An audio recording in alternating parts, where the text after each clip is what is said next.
C'est parti pour la recette pas à pas du meilleur pain d'épices de la planète, le pain d'épices de Lucie, alias Cuisine en Scène.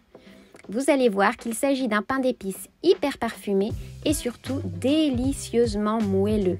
Vraiment, il est irrésistible. Je le réalise avec de la farine de seigle pour le côté rustique et authentique et du délicieux miel de châtaignier qui va lui donner ce moelleux impressionnant. Allez, je vous montre le pas à pas.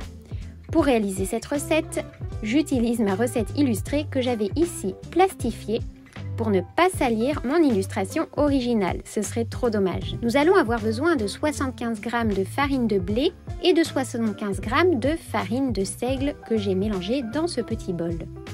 Nous allons également ajouter une petite pincée de sel ou deux si vous aimez le côté salé dans les pâtisseries et moi c'est mon cas. J'utilise également du bicarbonate de soude, du mélange à pain d'épices que je fais maison et ici du sucre complet, de la panela. Nous allons également avoir besoin de miel de châtaignier ainsi que de lait. Ici, il s'agit de lait entier. Ensuite, j'utilise également le zeste d'une clémentine ou d'une mandarine, c'est comme vous voulez. Vous pouvez aussi mettre de l'orange et de l'huile d'olive. Si vous voulez, cela peut aussi être une autre sorte d'huile végétale neutre. Nous allons également avoir besoin d'un œuf de taille moyenne. Toutes les quantités sont dans la barre d'infos de cette vidéo de toute façon. Nous commençons par zester notre clémentine à l'aide d'un zesteur microplane et je zeste la clémentine directement dans le lait parce que je vais faire chauffer mon lait avec ce zeste de clémentine et avec le mélange à pain d'épices au micro-ondes pendant environ 40 secondes, 1 minute pour que ça infuse. Je rajoute donc ma poudre à pain d'épices maison. Je vous mets le lien vers la recette juste en haut à droite et également en lien dans la barre d'infos de la vidéo. Donc je rajoute cette poudre à mon lait et je vais remuer à l'aide de la grande cuillère pour tout bien incorporer.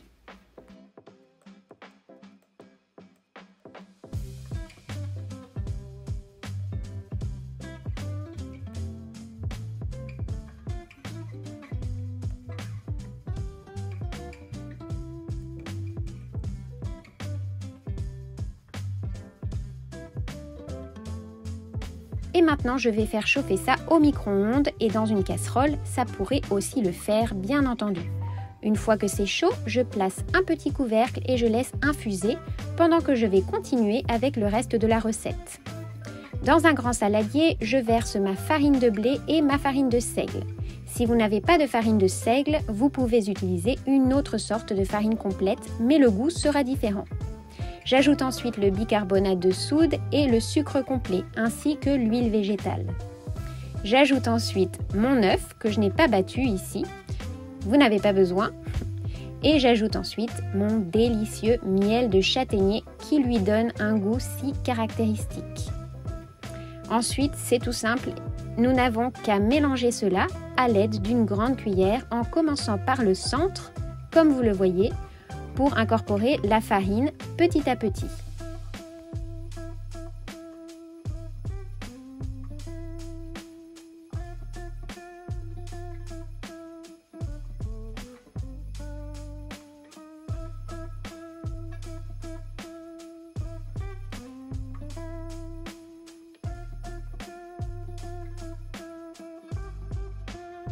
Voici la consistance que doit avoir votre pâte à pain d'épices avant d'incorporer le lait infusé aux épices et au zeste de clémentine.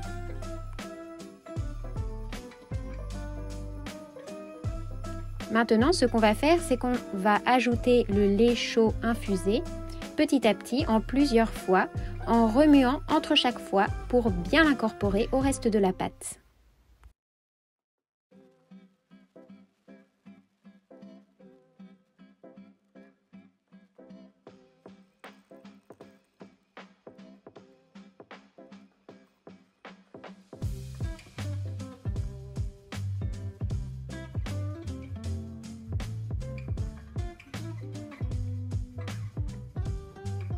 si vous avez envie d'utiliser un mixeur plongeant pour réaliser votre pâte à pain d'épices, il n'y a aucun problème. Mais moi, j'avais envie de prendre du temps pour moi et d'utiliser une grande cuillère en allant tout doucement comme ceci. En utilisant un mixeur plongeant, ça ira beaucoup plus vite et ne vous inquiétez pas, je réalise souvent mes pâtes à biscuits avec et c'est très pratique. Voilà, notre pâte à pain d'épices est prête. Nous allons maintenant préparer notre moule et pour cette recette, j'utilise un moule à cake en aluminium de 20 cm de long. Je vais d'abord le graisser à l'aide d'une bombe graissante, de l'huile fera l'affaire et avec un morceau d'essuie-tout, je répartis bien la graisse partout. Je fais ça pour que le morceau de papier sulfurisé adhère bien au fond du moule et comme je n'en mets pas sur tous les côtés, pour que la pâte ne colle pas au moule là où il n'y a pas de papier. Ensuite, j'ai coupé une bande de papier de la largeur du moule que je place ici sur toute la longueur. Et ensuite, je verse ma pâte à pain d'épices dans le moule tout simplement.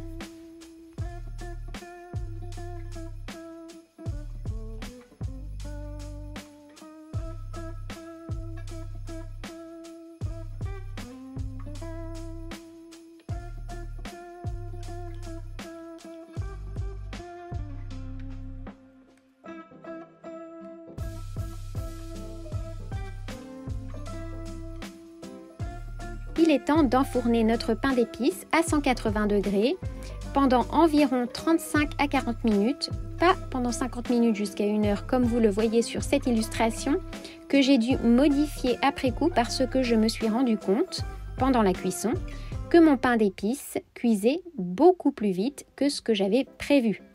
Et ça, c'est parce que j'avais utilisé une recette de mon blog qui utilisait le double des quantités et un moule différent, comme quoi quand le moule change et quand le four change et que l'on modifie les quantités, il vaut mieux surveiller la cuisson, je vous le dis tout le temps.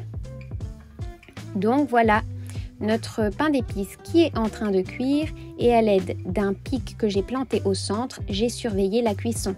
Lorsqu'il est sorti propre, sans trace de pâte crue, j'ai pu sortir mon pain d'épices du four sans problème. Je l'ai badigeonné de miel de châtaignier pour pouvoir y coller mes petites décorations. J'y ai collé un petit peu d'orange confite, de la cannelle et de la badiane comme sur mon illustration, juste pour reproduire un petit peu le dessin et vous faire plaisir ainsi que me faire plaisir évidemment. C'est beaucoup plus drôle comme ça. Une fois que le pain d'épices a refroidi, nous allons pouvoir le couper et le déguster. Et voilà le résultat, n'est-ce pas magnifique ? Lequel trouvez-vous le plus beau? Celui de l'affiche ou le vrai? Regardez-moi ce pain d'épices extraordinaire. Cette odeur de Noël, cette odeur de cocooning. Il est vraiment trop bon, je me suis régalée. Tout aussi bien au petit déjeuner qu'au goûter ou en dessert avec une boule de glace. Vous me connaissez déjà bien les gourmands. N'oubliez pas que tous les produits dérivés de cette recette illustrée se trouvent sur ma boutique en ligne sur www.tartellemy.com. Bisous!